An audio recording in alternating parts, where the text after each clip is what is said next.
Bowser! Aww. Hey guys, welcome back to Views from the Basement. I'm Mr. Wilson, and today we're going to be reviewing the Super Mario Brothers movie.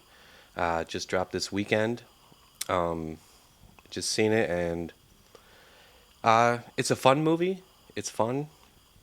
That might, it didn't blow me away. There's things I definitely liked, and some things that, maybe not so much. But anyway, we'll get right into it here. So, Super Mario Brothers. A general synopsis of the plot. We're talking Mario and his brother Luigi, through unfortunate circumstances, end up in the Mushroom Kingdom. And there, you got your characters Bowser and the princess and Toad and Koopas, Goombas, the whole 9 yards, really. And Luigi ends up getting taken hostage by Bowser, who is intending on marrying the princess, who naturally, she's not having any of that. And then shenanigans ensue. So first thing, the actors in this movie, we have Chris Pratt playing Mario, Charlie Day playing Luigi, Anya Taylor-Joy as the princess. Another big one, Jack Black is Bowser. I know there was a little skepticism about Chris Pratt playing Mario, and how's he going to nail the voice and all that stuff. But in my opinion, I'm actually glad they went the route they did with him.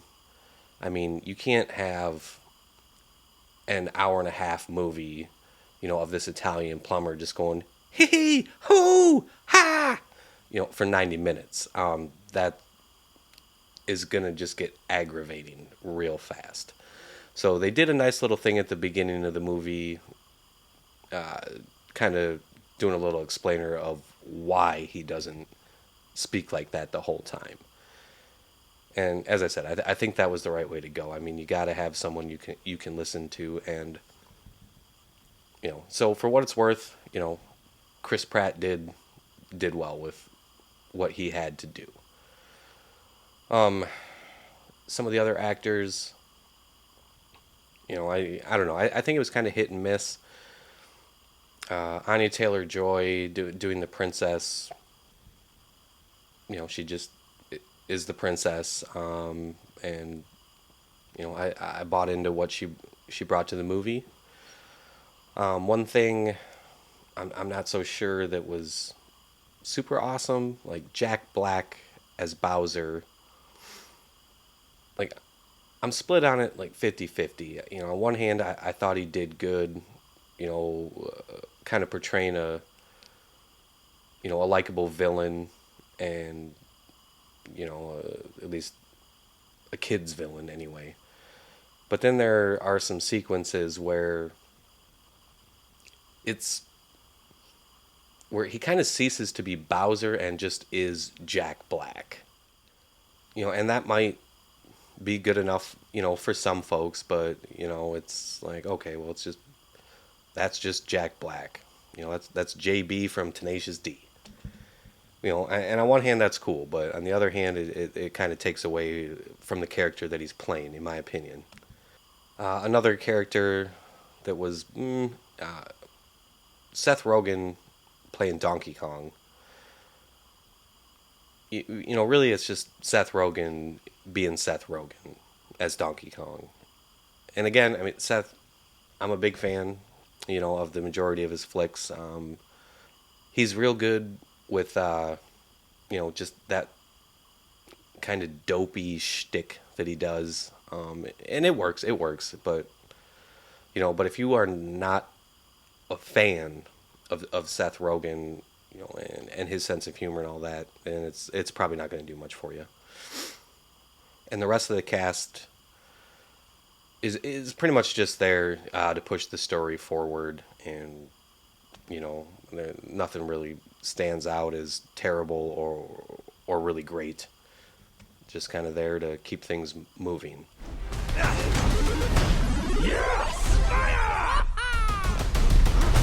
You asked for it! This is fun! And some things that I thought were real positive that I pulled out of this flick were the animation. I really liked. I thought it was a very visually impressive movie. I mean, I would say it's in line, with the higher end like Disney and Pixar films. It's it looks really nice. I mean, the stuff in the city, the way they kind of do some kind of pretty realistic backgrounds, and then you got these characters that are Mario and Luigi and their family and the rest of the people that are very characterized. And I think it works. I think it works well. And then when they finally get to the Mushroom Kingdom, and the other areas in that land, very colorful, and some of the things they do with the styling and the animation, they'll go through a sequence where it looks like a 2D version of some of the older Mario games, and bouncing around and sliding down flagpoles like that. All that stuff works really well for it, and it's a big tip of the hat to people who recognize it. And one thing I found pleasantly surprising in this movie was the soundtrack. It was, you know, you're going through, and then all of a sudden, like the Beastie Boys kick in or AC/DC, and it just put a big smile on my face. It was something that I was not expecting going into it. Was just how impressive the soundtrack actually ended up being. It was a big plus for me. But really, one of the biggest things, that people are going to take out of this, especially people who have played a decent amount of the games, is this movie is just absolutely littered with references to, as far as I can tell, almost every single Mario game that's out there. I mean, it's just bursting with this stuff. I'm like, if you are a gamer and have spent any amount of time with any Mario game, I mean, the whole movie you could just sit there and be like, "Yep, bouncing turtle shells, gotcha. Blue shells, hate them. God, blue shells." Ugh. But anyway, yeah, if you're into the Mario games, there's a lot to take out of there. It's a lot of fun. And finally, like, if you do enjoy it, like the Mario universe is huge, so they could easily keep going in this direction with sequels. They could easily do spin-offs for like Donkey Kong, stuff like that, easily. I mean, this world, there's so many Mario games, it's huge. And I hope that they do continue to make them. While this particular movie didn't blow my socks off, it really showed the potential that this universe could have, and it just could be, just one more outlet for Nintendo to kind of flex its muscles, so to speak. Now, on the flip side of all those positive things, there are some things that are a little underwhelming. As I've already mentioned some of the acting, that maybe didn't do as much for me as I would have liked. But also, I felt that a lot of the comedy in the movie was a little underwhelming. Like I was chuckling here and there, like throughout the film. There are things that put a smile on my face, but it never had me really cracking up. It just, especially if you got guys like Jack Black and Chris Pratt and Seth Rogen in the movie, I was a little surprised, that it wasn't funnier. So that might be a missed opportunity, But then again, the movie, might not be geared towards people who think, Tenacious D is funny or the 40-Year-Old Virgin is funny. And that's okay. I'm sure they have a market that they were aiming for this. So, some people are going to definitely find it more entertaining in that respect than I did. But hey, that's just my opinion. man.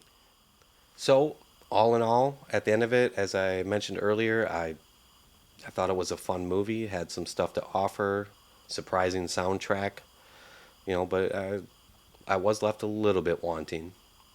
So, for the Super Mario Brothers movie, Views from the Basement will be giving it 3 out of 5 stars. So, it was good. I wanted more, but I do think they will continue to make more films and kind of build on the momentum that they have established with this film. And it can probably reach some pretty big heights. So that is it for this review of the Super Mario Brothers movie. I'll be looking forward to any future installments. Thanks for watching, guys, and we'll see you again real soon.